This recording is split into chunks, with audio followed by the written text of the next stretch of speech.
మనం ఎలా వస్తాము ఫస్ట్ అంటే, ఆ లోకాల నుంచి ఆత్మగా వచ్చిన మనం మొట్టమొదట చాలా కొద్దిపాటి అంటే మొట్టమొదట శిలల్లోకి వస్తాం. మరి ఆ అనుభవం కూడా ఆత్మకి కావాలి కదా. అన్ని శిలల్లోకి మారుకుంటూ నాకు తెలిసినంత మటుకు 140 రకాల శిలలు ఉన్నాయి. ఇన్ని రకాలుగా ఆత్మ మారి పరిణామం చెంది ఇంకా నేర్చుకోవాల్సిన శిలల్లో ఏది లేనప్పుడు ఖనిజాల్లో వస్తాం. ఆ ఖనిజాల్లో అన్ని ఖనిజాల యొక్క నాలెడ్జ్ ఆత్మ నేర్చుకున్నాక వృక్షాల్లోకి వస్తాం.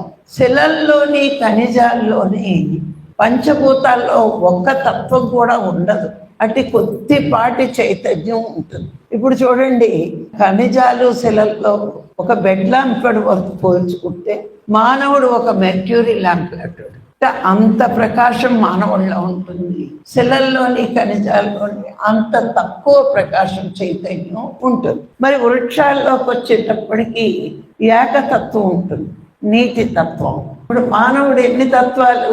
5 తత్వాలు, అవునా? పాంచభౌతిక తత్వం శరీరం అంటారు. మరి వృక్షాలు గొప్పవా, మానవుడు గొప్పవాడా? మానవుడు. ఎందుకు గొప్పవాడయ్యాడు? 5 తత్వాలు ఉన్న మానవుడు శక్తివంతుడు, ఒక్క తత్వం ఉన్న వృక్షం శక్తిహీనం మానవుడి కంటే. అందుకే మనం ఏం చేస్తున్నాం? వృక్షాలను నరికేయగలం, అడ్డుంటే తీసేస్తాం, కొమ్మలు కొట్టేస్తాం, ఎన్ని రకాలుగానో నాశనం చేస్తాం వృక్షాలు. పాపం వృక్షాలు మనకు సాయం చేస్తాయే కానీ మనల్ని చంపలేవు, అవునా? అంటే దానికంటే మనమే శక్తివంతులం. అయితే ఇక్కడ మనం వృక్షాలని దేనికి వాడుకుంటాం అంటే పూజలకు వాడుకుంటాం కదా.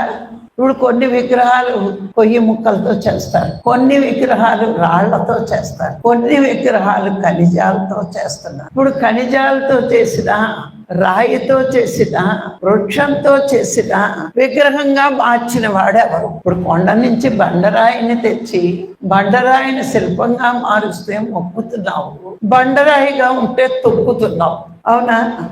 తొక్కినప్పుడు దేవుడు కాదా? మనం తొక్కుతున్నాం కదా. మరి ఒక శిల్పి చెక్కినప్పుడు దాని మీద కూర్చునే చెక్కాలి కొన్ని పార్ట్లు, మరి అప్పుడు తొక్కుతున్నాడు కదా. మరి అన్నిసార్లు ఒక మానవుడు మేధస్సు ఎంత గొప్ప, ఒకసారి ఆలోచించండి. ఒక బండని తీసుకొచ్చి దేవుడిగా మార్చి నీ చేత పూజలు అందించినట్టు చేస్తున్నాడు. దేవుడు అని నిలబెట్టంటే మనం దండం పెట్టేస్తున్నాం కదా. మరి ఆ శిలని శిల్పంగా మార్చిన మానవుడు ఎంత గొప్పవాడు, అవునా కదా?